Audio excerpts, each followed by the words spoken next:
I'm recording this video here more for dog trainers than I am for dog owners, and the purpose for me recording it is because I don't understand why anybody would post a video which is considered to be ethically or politically challenging, or a hot potato if you like, that they would then go and disable comments or moderate and filter the comments that they receive as a result of it.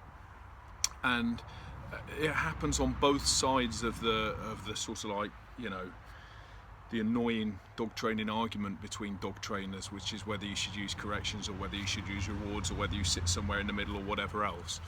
But whether you're somebody standing there promoting or sitting there promoting tools that are considered to be aversive and are aversive in dog training and in or for use in modifying behaviour, you should be prepared to accept comments and criticisms in respect of what you're saying, because otherwise, you know, you're just basically standing in a pulpit and gagging your congregation.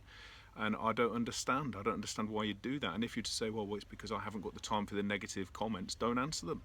Turn off the notifications. You don't need to answer everything that comes through, but to provide something, you know, to put out a video and then to block or moderate the responses, certainly if it's a video that asks a question or that invites discussion, and that you then block and you seek only to feed in the answers that confirm or conform to your opinion or your thoughts on things.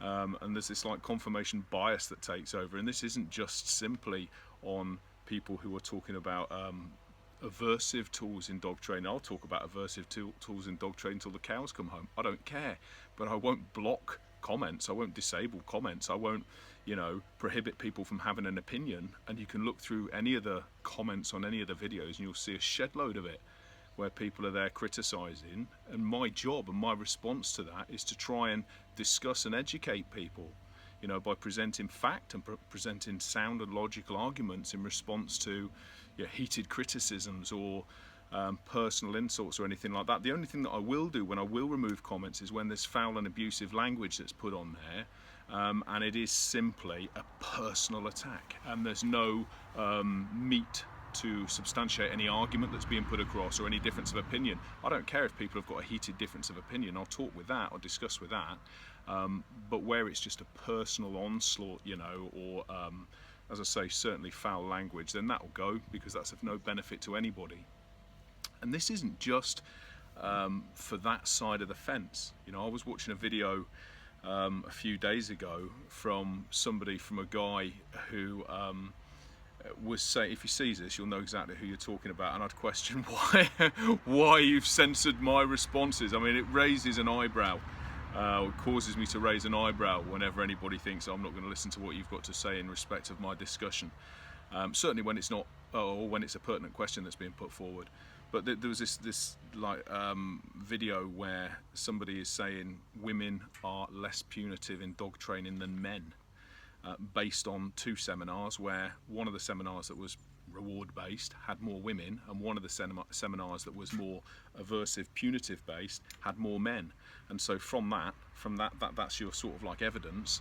It is concluded that women are less punitive, or men are more punitive in raising dogs or kids than women. And the question that was put forward was that you should be saying not that they are, but are they?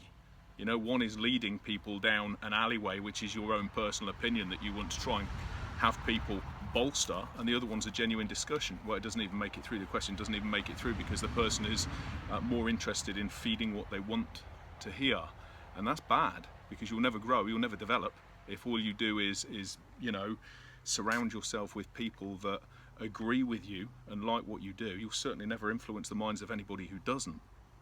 And there was another video as well where, and this is quite this is an interesting thing for me, which is you've got somebody who's working with a dog and they're using food, okay, so to try and systematically, you have a dog that is reactive to, the person may well say they're afraid of, I don't know, the dog's afraid of, I don't know, because they won't discuss, but the dog's reacting to a specific thing. And so what they're doing is they've got the dog on a lead and a flat collar, and they're using food. So they're gradually trying to get closer and closer and closer to this inanimate thing without the dog firing up by feeding it and feeding it and feeding it. So you're trying to desensitize the dog to getting closer to, and counter condition if it's a fear-based thing, trying to make the dog think that this is a good thing because it leads to food rather than anything else. And there's this video that's going on, and a few times throughout the process this dog flies towards the thing that it, you know, the target that the trainer's working around, and it smacks itself on the end of the lead. And my question was, because the point of the video is put across at the end saying, you know, that there's progress being made, and my question was, what proportion of that progress do you attribute towards the punitive aspect of the dog hitting the end of the lead when it tries to get towards what it wants, as opposed to you feeding it? And how are you, you know, how are you putting this together? How are you in your own mind? How are you deciding that it is a result of your efforts with the food and not as a result of the dog hitting the end of the lead by its own behaviour that is gaining you any sort of momentum or any sort of success? Legitimate question. You know, there's nothing, and I know the reason I ask it is because I've done it loads, you know, and I've seen the very, very bitty results of it. And so it's just a question to ask, to develop discussion, to further discussion. But you're moderated and you're filtered and you're silenced because it isn't what I wanted to hear, and because it's a very difficult question to answer, because the truth of that is that you don't know. You don't know, and it could well be that the punitive effects of the dog hitting the end of the lead are equally less or more influential in the dog changing its attitude, although it doesn't particularly in the video, but changing its attitude towards the actual thing that you're trying to get it close to. You know, but unless you're going to open up, as dog trainers, unless you're going to open up and be prepared to discuss these things and have a look at flaws in your own methodology, as well as the benefits and the positives in your own methodology, you're never going to get anywhere. You really aren't. You're just going to do the same thing and the same thing and the same thing, having the same people slapping you on the back and silencing the people that would possibly help develop you know, and themselves. This is for me as well. The reason that I leave comments open is because somebody may fire something up. I might look at it and think, yeah, they're absolutely right. You know, there's a mistake that I'm making there and I need to go on with it. There's no point in me just wanting to speak or hear from people who are going to say, excellent job, good job, wow, or whatever. You don't grow from that. You don't develop anything from that. But it's the questions that are interesting, if you're genuinely interested. And if you're not, do you know what I mean? It sort of like strikes a skepticism within me, or suspicion within me, because if I'm going to put something up there and I'm then going to silence anybody who might disagree with it, or I'm going to moderate and filter their comments if they might disagree with it, if I know what I'm saying is right, and if I know what I'm doing is sound, and if I know I'm genuinely making progress, and I know that it's the best way, why on earth would why am I going to silence that? Why am I going to censor it?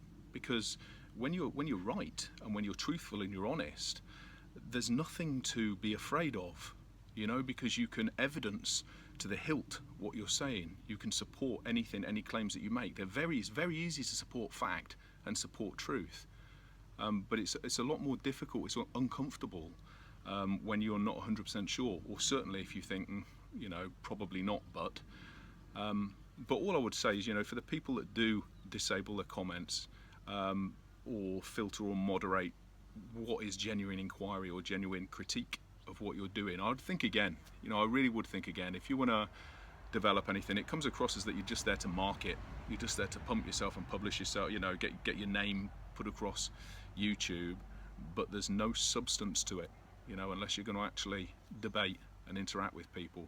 It's pointless.